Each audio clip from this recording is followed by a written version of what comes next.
by the Sea was built by Abbot Kinney at the turn of the 20th century.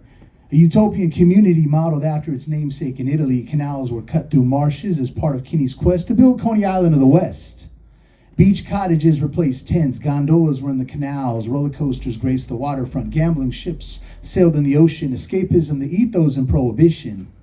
Venice was a separate city for a generation. The inevitable annexation into Los Angeles was because of politics. The world wars and aerospace industry left Venice a rundown beach town affectionately known as the slum by the sea. Poverty gave way to poetry. The affordable, empty streets opened the door for a generation of beats.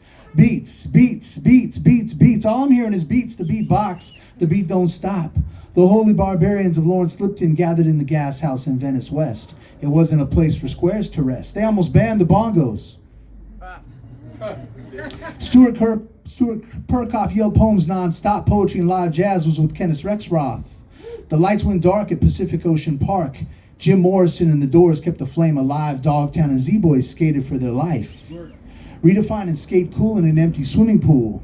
Poets like John Thomas and Philomene Long, 70 singers of the Venice song, carry on the legacy of the Venice beats. It's always been Bohemia by the beach.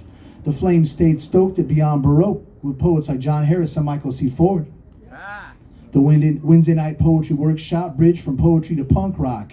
The Venice Boardwalk always rocks. Hollywood Boulevard's evil twin sister. Open air vendors, performers, fortune tellers, beach dwellers, incense sellers, backpackers, rollerbladers, tattoo artists and skaters.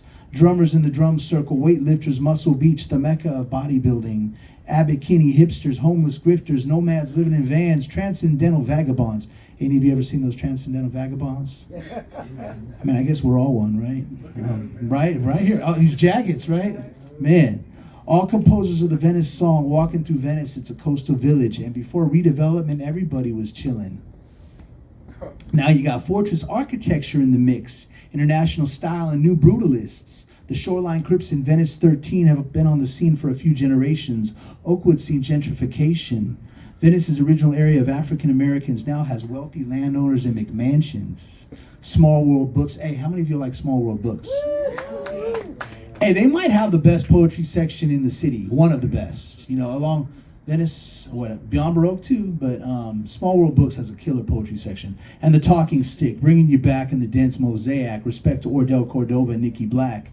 Venice beats off of Abbot Kinney, walking through side streets to backyard parties, barbecue after barbecue. Venice Beach zeitgeist is nightlife and culture on the water. From suicidal tendencies to Tina Marie, a landscape for music and poetry. Venice was lawless, and it still can be. Poets wandering from party to party, yelling nonstop poetry, freestyle dancing, and improvising. Venice vibes rising. Venice inspires vibing. It's always been that way for a century. Welcome to Venice by the Sea.